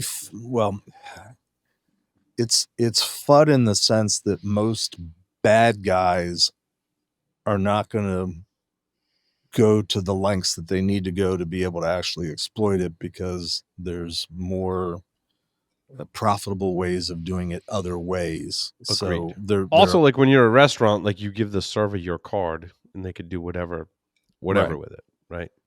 right. Ah. So technically it's possible, but most bad guys are not going to have the wherewithal. And there's Also something to the be card said the for card providers, not merchants. What are the card? Do you call them card providers? Issuers. MasterCard, Visa, issuers. Card brands and issuers. Card issuers brands are the bank. Whatever credit card you have in your wallet okay. is issued by a bank. So But the banks are the the issuers. fraud protection we have now on credit cards in general, way better than it was before. No? Well, fraud and theft are two different things in the payment world. Mhm. PCI is all about theft, not really right. technically about fraud, but obviously you steal the credit cards so that you can commit fraud. fraud Yeah. ultimately. So they're related, but if you ask somebody that represents the PCI world officially, they're not going to talk about fraud. They're going to talk about theft. Right. Well, and I would argue that where fraud detection and response is has continued to evolve, and it's I think of it as one more layer of defense for the user in terms of protecting, just like Agreed. the RF sleeve is one layer of defense that your Well, fraud the fact detection that most you can figure- cards Also, these days a you can great- turn them on and turn them off. Right. A using great that. layer, but a great layer of defense. Yeah. My primary card that I use sends me a text message every time a transaction is made. Right. To me, to like help protect you as an individual against fraud, that's one of the greatest mechanisms. Because what prompted that is I can enable my children's accounts Mhm. to do video games and app store purchases, and I tell them every transaction, Dad gets a copy immediately, and I check every time I see that text. I look at it and make sure, and so I don't need to put a lot of other protections in place because there's this monitoring layer Mhm. that I have with my cards. I get a text message, Yeah. and I've caught fraud early on, and when I go to the issuing bank, right, that has my card, I'm like, I saw this charge, it wasn't me. I get a text message like, oh, that and I think that helps when you make your case, right? I caught it early, this wasn't me, and I get a message that it happened. So The cool thing about that, Paul, is I was reminded that a while ago, the last couple months, I got an email from one of my card holders that they had introduced a security check for the mobile app to make sure you had that kind of stuff on. You're the card Right. holder. You got a message from the issuer. issuer. But go Yeah, on. excuse me. Thank you. Mhm. But basically, they said, here, click here, and we'll run through your, here's our best practices on security settings, and you can check and make sure you got them all. Which I'm thinking for the average user that's not hip on this stuff, that's awesome. Because it's easy to overlook, and things change. I discovered I had one that I had thought I'd turned on but wasn't on, so I turned it on, and it was like, get 100% score. Amex, American Express sends me, so my business credit card is American Express. They send me email, and it's two different types. One is it wasn't a physical swipe or tap. Card not present. I get card not present. I get an email. Also, large purchase, and I can't remember exactly what the dollar amount is for large purchase, but they'll send me an email. Large purchase. You could probably set the threshold. Yeah, and I'm like, that's great. So I think in addition to RFID wallets and in the whole thing, doing this level of monitoring on your credit cards is super important. Yeah, I wanted to go back to Sam's story for a second, because as I was reading through it, it looked like in the particular case, they were leveraging weaknesses in the Android wallet. That's not I'm not looking at the exact phrase. Sorry, Sam, but that they were basically it's so they're working on, flaws in the device, which is protecting your information, which is a whole nother level of, I don't know, sphincter tightening moment. Is that like Google Pay, Apple Pay? Well, it sounds like it's something like Google Pay, and they say some samples simply collect card data and exfiltrate it to a Telegram channel. So that would be like your Flipper Zero attack. Mm-hmm. Others receive automated messages for each connected device. So I think they forward transactions. But the applications are designed to require minimal user interaction. So, it sounds like these apps have a payment process that does not have a biometric verification like Apple Pay. And therefore, a malicious app on your device can make the transaction for you, just like a smart browser could. And it also sounds like, and this was, what was first, Apple Pay or Google Pay? 10-ish years ago, Apple Pay. Apple Pay came out, and everybody was, all excited about it. I know the PCI Council was promoting it at their meetings. Everybody should just use Apple Pay. And it was months before somebody had figured out a way to commit fraud exploiting the implementation of Apple Pay. But what this sounds like in your article, Sam, is that I wonder if this is what they're doing. You're capturing PAN, which is not used in Apple Pay and Google Pay and all the different wallets. They're using some sort of a token that's somewhere in the back links to the actual card number. I wonder if they're collecting all the card numbers and then trying to figure out a way to link them to the tokens that are used in Apple Pay and Google Pay to commit fraud and making the correlation. Because this is where I'm saying theft of the PAN and committing fraud are two different activities and two different focus areas. Agreed. Theft is the predecessor to fraud. Yep. Yeah, but I'm not sure that these things even generate per device transactions. These might be apps that actually just use the same number over and over. Well, that's why I don't know enough about which I'll say how payment is done. Because it's different. It's different if you're using Google Pay or Apple Pay, like in an in-app purchase, totally digital, versus you're physically present at a merchant and you're just scanning your phone to make the payment versus your actual card. Yeah, but these are not even credit cards. I think these are transactions directly from a bank, like the Central Bank of Russia and Santander Bank. So they might not have all the protections that credit cards have. Interesting. That's certainly a possibility. The bottom line for me, well, I don't know if it's a bottom line, but the presence of PAN, the primary account number, which is what used to be stolen all the time, that's largely been curtailed because most merchants have figured out they don't need to keep that data anymore. And that's really been the driving force of reducing a lot of the credit card theft. Yeah. But what the bad guys are continue to figure out, is ways to exploit the newer payment systems where credit cards are involved somewhere along the line, but more often there's a token.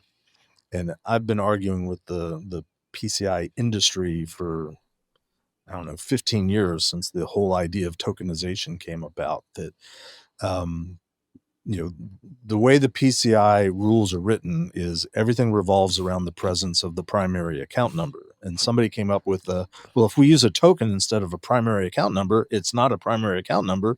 Therefore, all the rules don't apply and we don't have to do anything. And I'm like, well, calm down. If you can still use that token to commit fraud, it's still valuable. Therefore, you still need to protect it, and you should still count it as sensitive data like the PAN. Some people get Jeff, that. Some people don't. You should listen to the recent episode of Darknet Diaries, where he interviews a cyber criminal. Okay. That talked about how he committed theft and fraud.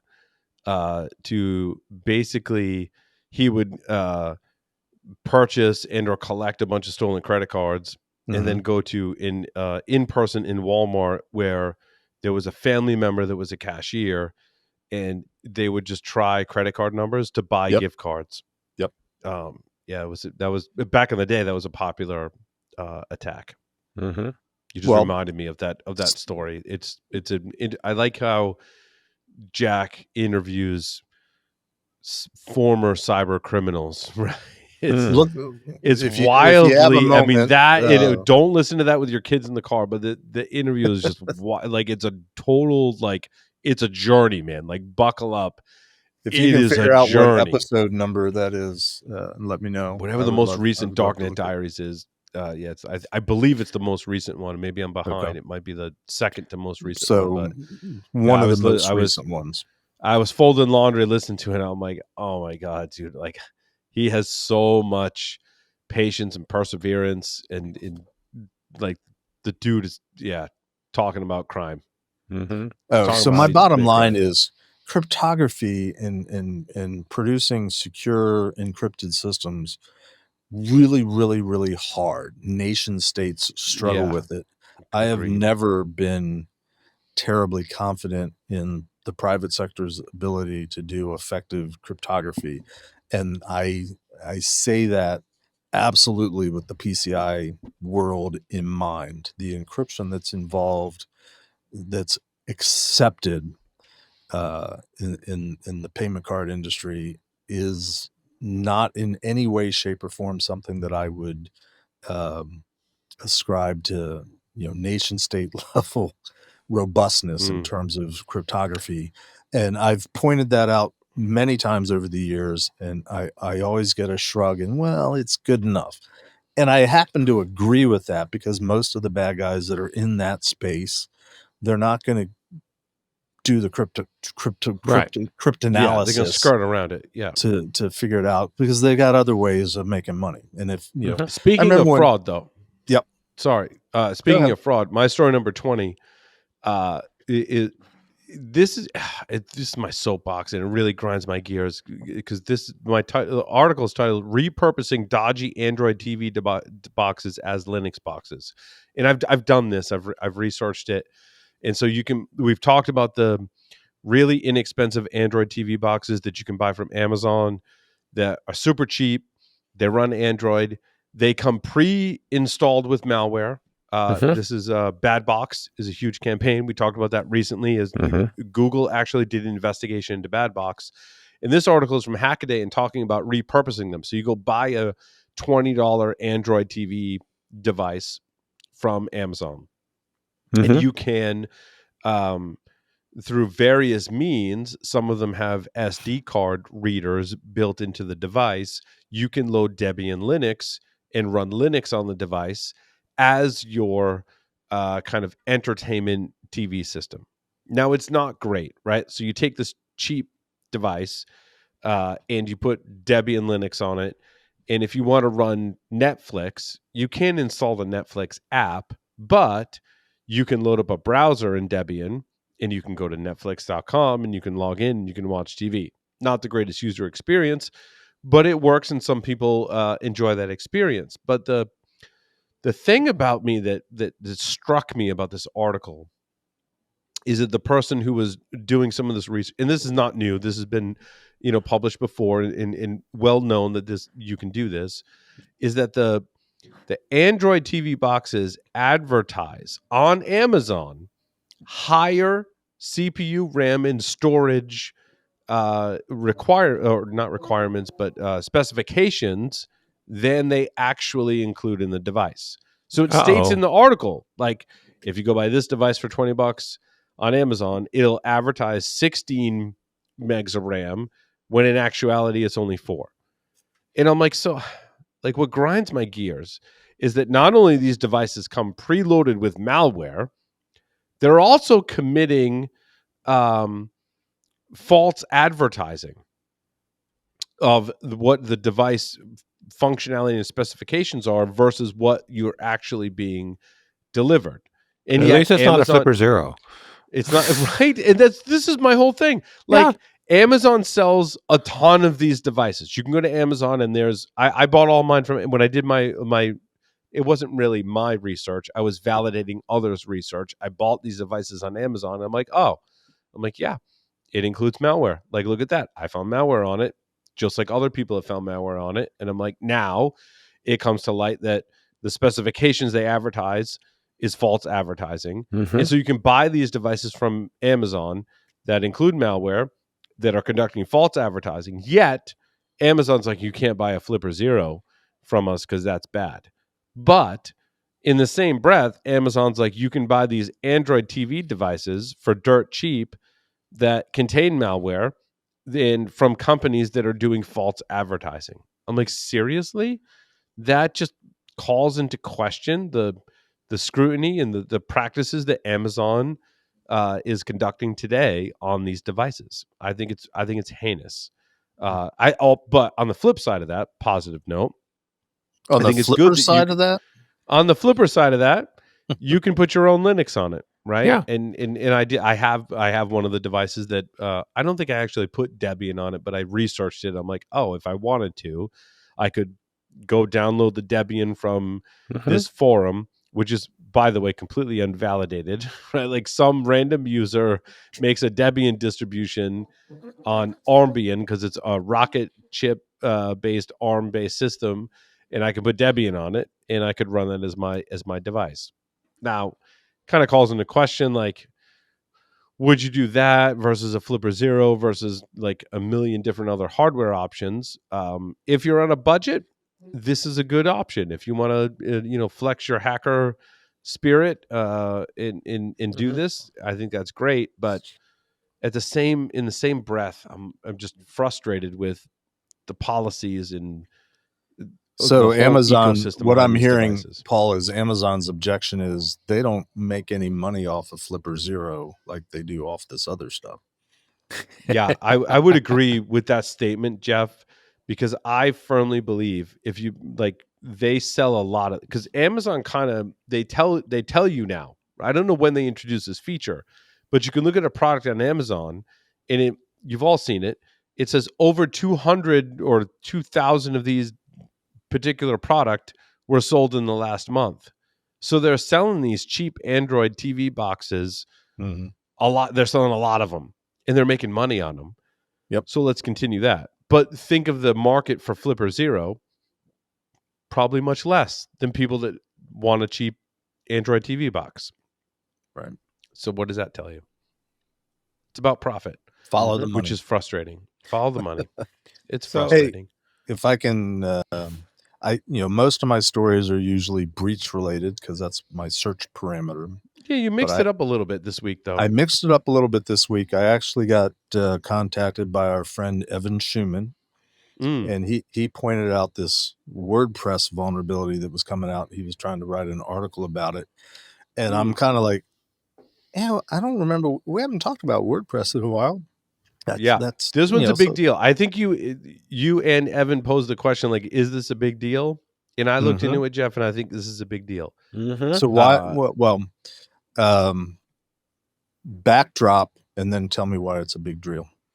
So there was a particular WordPress plugin that re-implemented the email sending feature that was different from PHP mailer into a more standard SMTP mailer, had a vulnerability that allowed an attacker to basically become administrator on your WordPress instance. So they could initiate a password reset, then go review the logs because of a vulnerability in the plugin that allowed them to get the password. So they could password reset the admin user, then go hit a URL endpoint that just gave them the password. And then they would become an administrator of your WordPress instance. So the other indicator that I had, this is my day job, right? They ask me this all the time, like, how severe is the vulnerability? How widespread it is? What products does it affect? Is it exploited in the wild? Like, this checks all the boxes. It's being exploited in the wild. It's a high severity vulnerability. So if you have this plugin and it's vulnerable, you need to remediate. Like, it's a bad thing because threat actors are actively going at it. So it ticks all the boxes for me. Yeah. Okay, so let me ask you these are the questions that I have, and this is I was chatting with Evan today about it, and my contention was, well, it kind of on the surface seems like a big deal as you've described, but my question is, if you look at the chronology of the discovery of the vulnerability, somebody discovered it.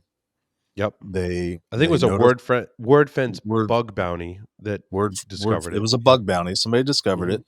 So they went to WordPress, and WordPress came out with a patch, a fix for it, and then they announced it. Now, the article that Evan had forwarded to me said that the exploitation was happening after the vulnerability had been announced. And I think it says, the flashy headline is, 4,500 attempts have been blocked since November 1st. Yeah, and the I think disclosure WordFence was like October 29th or something like that. And my one question was, well, that's 4,500 blocks out of how many attempts, or any been successful? But there's like millions and millions of where I thought, and I started searching, because it has a CVE and it's 9.8, and I searched for WordPress vulnerabilities. And a month ago, there was another WordPress. I mean, we used to talk about WordPress almost every week. We got away from it a while. So pretty common problem, but the from what I could tell, there was a vulnerability discovered. It was properly disclosed to the vendor, let's say. They came up with a fix, and before it was publicly announced, the patch was available. So what I ended up telling Evan was, okay, promote the fact that it's bad and it should be patched. Get the word out that the patch needs to be installed. But what could be done differently? Why is this a big deal other than it's a big deal normal process? A vulnerability disclosure happened, and as far as I could tell, everybody did the right thing, and it was a responsible disclosure, and there's a patch available. So the problem to me is getting the word out to make sure everybody's patching it, because it's a supply chain issue, right? Like, I have WordPress, but I also have this vulnerability. I inherited this vulnerability from a WordPress plugin, and which is used by like 50% of websites use WordPress. But however many people have the vulnerable version of the WordPress plugin are vulnerable to this heinous situation, and they need to remediate.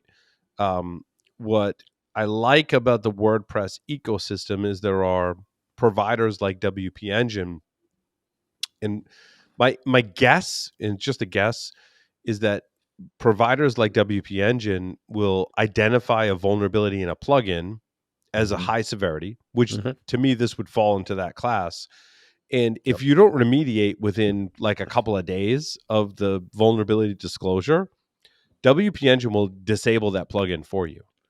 Right. Which is awesome. Right. So it so depends on where you're hosting WordPress. Is it's a big deal in that it's a very significant vulnerability that allows administrative access and a lot of exploitation, but it was responsibly disclosed. The patch is available. So there's this window of opportunity for exploitation until people patch. But that's that's kind of the best possible scenario, isn't? I mean, That's we every don't. vulnerability, right? It's every That's every vulnerability. vulnerability. So what makes this I mean, stand Sam had a out and story what about makes this VPN. different? You know, VPN devices are the same thing. And yeah, okay, we can talk about F5, which isn't necessarily a VPN, but maybe it's a big IP load balancer. And they had Chinese threat actors in their network, in their systems for a year. And the threat actors stole the 0-day vulnerabilities that had not been publicly disclosed. And that's a bad situation. That Right. aside, even if it's responsibly disclosed and no one had, or very few people had prior knowledge, threat actors, let's say, didn't have prior knowledge of that vulnerability. Once these vendors produce a patch, the threat actors are doing a patch diff and writing an exploit in like record time. In fact, I think we interviewed someone who was talking about this with their VPN and network edge devices, that the time from a patch being released to exploit being created and being enacted in the wild is like less than 24 hours. And that's a bad, right? That puts you in a bad situation. But in this particular instance, I didn't see any indication that there was exploitation before the publication of the vulnerability. That's always a possibility. Yes, But, that's a possibility as well. but Again, this, going back to the F5 thing, if I'm a threat actor, I gain knowledge of 0-day exploits before everyone knows about them. Conceivably, I can exploit them. However, if I do, then the cat's out of the bag and F5 starts doing an investigation like, hey, wait a minute. No one else was supposed to know about those 0-day exploits and vulnerabilities, but you do. So that means we have a threat actor in our network. Yeah. Right. So it's similar to, we've talked about it before, Jeff, on World War II. We could break the Enigma codes, but do we act upon that information or not? Because if we do in certain scenarios, the adversary knows that we had this information and will then change their codes and implement defensive measures. well, It's basically an arms race with vulnerabilities and exploits. it's an arms race, but that's sort of the best possible scenario that we've landed upon in terms of responsible vulnerability disclosure. I mean, as far as I can tell, in this instance, everybody did the right thing and did the appropriate thing, and there was the appropriate disclosure, and there was the appropriate publication, and there's a time frame where until you patch, you're going to be vulnerable. But that's kind of the best case scenario. Right. Which to me means it's not a big deal. Agreed. It's a big deal in the sense of, this is a heinous vulnerability that you need to fix. It's a bigger, you're right. It's a bigger deal if secrets leak before people are aware that they need to patch. It's a great. I would expect nothing less from you, Jeff, given your background and what information you've shared with me over the years. Right? Yes, there's a time frame when knowledge of a vulnerability and or exploit is particularly dangerous. Right. Once a patch is released and is publicly disclosed, then that kind of severity of that goes down, because then I know, like, oh, I have WordPress, I have this plugin, I'm going to patch it, and now I'm safe, right? But if I don't know that vulnerability exists and threat actors know, now I'm in a disadvantage. So there's a couple things, though, is that one of the things in the WordPress space is there are products like WordFence that the time difference. Great point. So they create a firewall rule, like the firewall they rule said that in the article 2 weeks ahead of the fix. So there's still that interval, which is not zero, between the disclosure and the firewall rule to block it. It's like tipping point. It's like tipping point back in the day, right? Like they would collect 0-day exploits. They would write detection and prevention rules for them, so that if a threat actor did have a 0-day, I was protected, because the company that knew about that, I have a subscription to, could protect me from that. WordFence is kind of a similar thing in this thing. They're like, oh, we already blocked 4,500 attempts to this. I'm like, well, that's actually kind of great, right? Like, even I'm a WordPress user, I basically buy myself some time. I can mitigate the threat until I can apply the patch because I have some what do we call that? Compensating control. So would Protect you myself. agree, Paul and Lee and Sam, that in this particular case, everybody kind of did the right thing, and it's more of a Yeah. to me it's more of a success story. There's Yes, always going to be sure. that window of opportunity, but that kind of falls on the users and the consumers knowing that they need to patch and Right. And there's been some stories lately of CAD reports on vulnerabilities that are from like 20 or 23 or from a while ago that are still out there because the patches weren't applied even once Right. they were there. right. That's where we create controls, compensating controls, but we still got to get the updates out there. We still got to fix them. We still got to, take care of that. Don't be Equihacks. I guess the big deal is not, WordPress has another vulnerability, which is a pretty common occurrence. The big deal is that here's something that's pretty bad. You really need to act upon it and make sure you're patching quickly and patch this one in particular. Yes? I wonder why WordPress doesn't add some kind of automatic update, patching, or warning for the extensions. Seems like they could. Actually, they in the dashboard there's a health report of it'll tell you what's it's detected have not been updated, but that's only because it knows there's an update. They don't say they aren't going to some sort of CVE database and saying here's a problem. That's why you have to add a word fence or other. But generally, firewalls. CVEs don't get published until the vendors have been notified and have had the opportunity to produce a patch. So in They have to follow the process. There's a chronology and there's a pecking order with this. That's why I say I know we're over time. I couldn't sleep last night, and I watched a Netflix movie called A House of Dynamite. I sort of recommend that to everyone to watch. It was kind of frustrating in the ending. I don't know if you've watched it. It's new to Netflix. I'm gonna watch it tonight. It had some of my favorite actors and actresses in that film. Very well performed by all of the actors in that film. But kind of a dotted line.